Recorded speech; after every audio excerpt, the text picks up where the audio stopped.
अपना चैप्टर 1 चालू करने वाले हैं क्लास 10th का केमिकल रिएक्शन एंड इक्वेशन।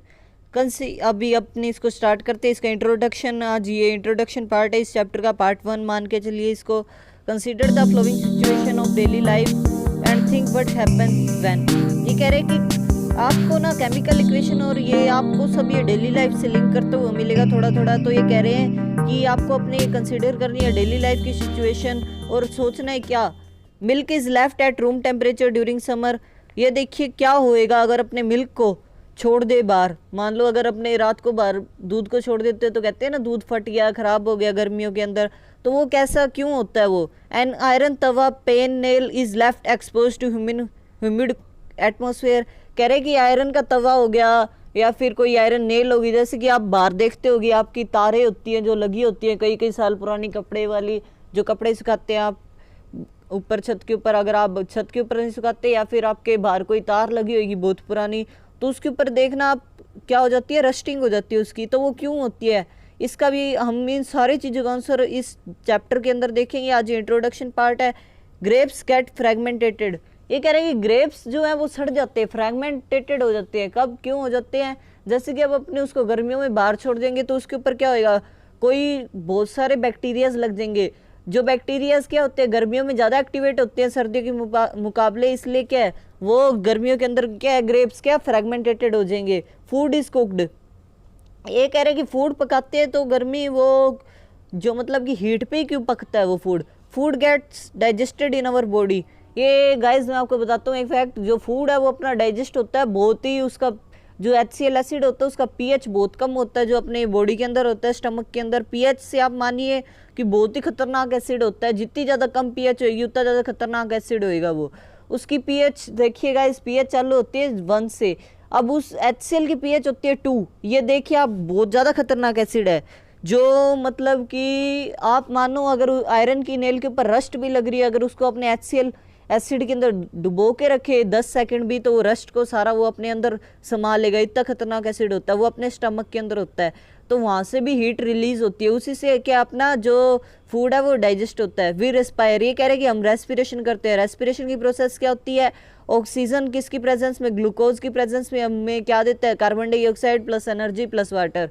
जो रेस्पिरेशन की प्रोसेस क्या होती है, खाने को एब्जॉर्ब करना, उससे क्या एनर्जी लेना, यही रेस्पिरेशन की प्रोसेस होती है। इसके अंदर मेन जो रेस्पिरेशन की प्रोसेस होती है वो ब्रीथिंग होती है, सांस लेने की। In all above the situation the nature and the identity of initial substances have somewhat changed. कह रहे कि जितनी भी आपने ऊपर सिचुएशन देखी है डेली लाइफ की, उसमें कह रहे जो नेचर है सब्सटेंस का और जो इनिशियल सब्सटेंस है वो सब चेंज है। We have already learned about the physical and chemical changes of matter in our previous classes. ये कह रहे कि आपने शायद नाइन्थ क्लास का चैप्टर 1 पढ़ा होगा, वो शायद है स्टेट्स ऑफ मैटर। उसके अंदर आपने पढ़ा होगा कि जो मैटर है वो अपनी स्टेट कैसे चेंज करता है, टेम्परेचर के चेंज होने से करता है, और उसके अंदर फिजिकल और केमिकल चेंज भी होते हैं। तो ये कह रहे कि आपने अपनी पिछली क्लास में पढ़ लिया होगा कि जो मैटर है वो कैसे चेंज होता है, उसकी केमिकल प्रॉपर्टीज़ में क्या चेंज आते हैं, उसके टेम्परेचर को चेंज करने से या फिर कोई भी उसकी प्रॉपर्टीज़ चेंज करने से।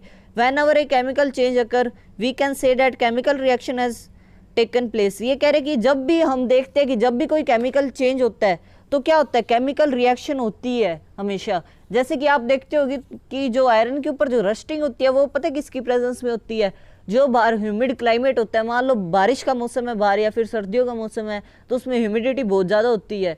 तो उसके अंदर क्या होएगा, बाहर क्या H2O है, H2O आयरन, जो आयरन की तार होती है Fe से रिएक्ट होएगा तो क्या होएगा, वो एक सब्सटेंस बना लेता है Fe2O3। वो ब्राउन कलर का सब्सटेंस होता है, जिसके ऊपर वो जो आपकी तार होती है जो आयरन की Fe की, उसके ऊपर वो ब्राउन कलर का सब्सटेंस जमा हो जाता है, और वही क्या कहलाता है, वो कहलाता है रस्ट।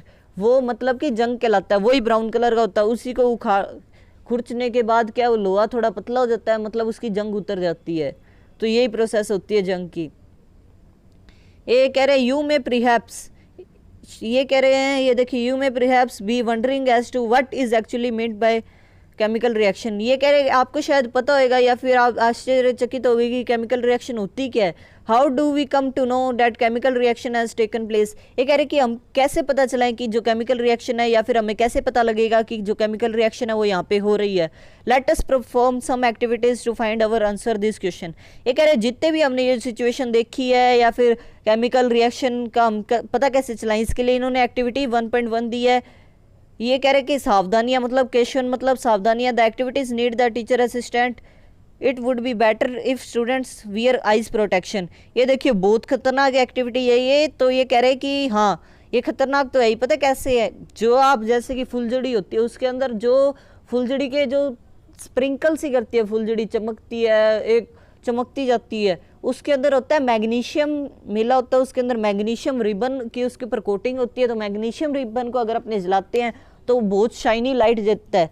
जो फुलझड़ी होती है उसके अंदर भी मैग्नीशियम रिबन की जो है छोटी छोटी कोटिंग्स होती हैं।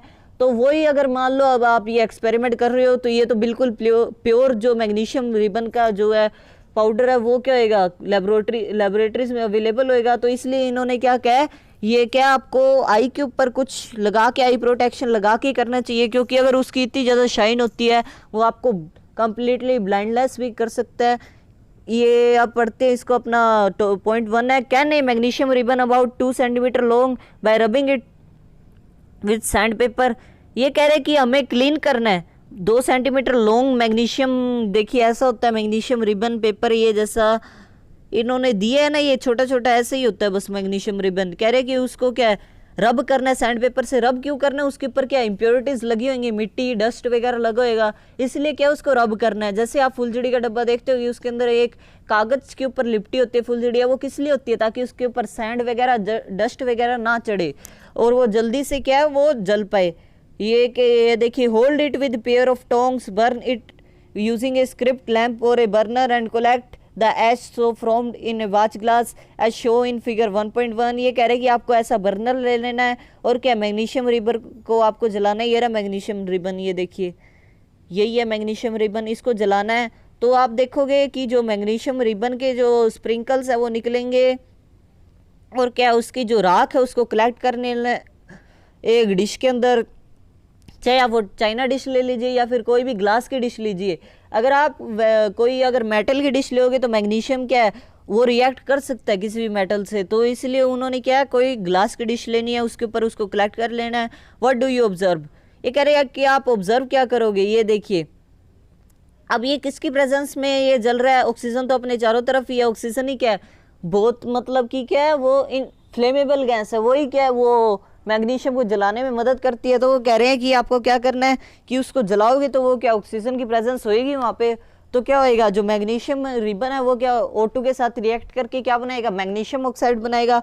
वही क्या है वहाँ पे मैग्नीशियम ऑक्साइड के क्या ये ऐश इकट्ठे हो रहे हैं, यही ऑब्जर्वेशन अपनी। ये देखिए, you must have observed that the magnesium ribbon Burns with dazzling white flame and changes into the white powder. This white powder is magnesium oxide. It is formed due to the reaction between magnesium and present oxygen present in the air. ये कह रहे हैं कि हम क्या देखेंगे magnesium ribbon को जब जलाएंगे तो क्या देखेंगे डिजलिंग वाइट फ्लेम देखेंगे, जैसे कि फुलझड़ी की वाइट फ्लेम होती है। और क्या जब वो क्या हो जाएगा वाइट पाउडर के अंदर चेंज हो जाएगा, वो पाउडर किसका होगा मैग्नीशियम ऑक्साइड का होगा।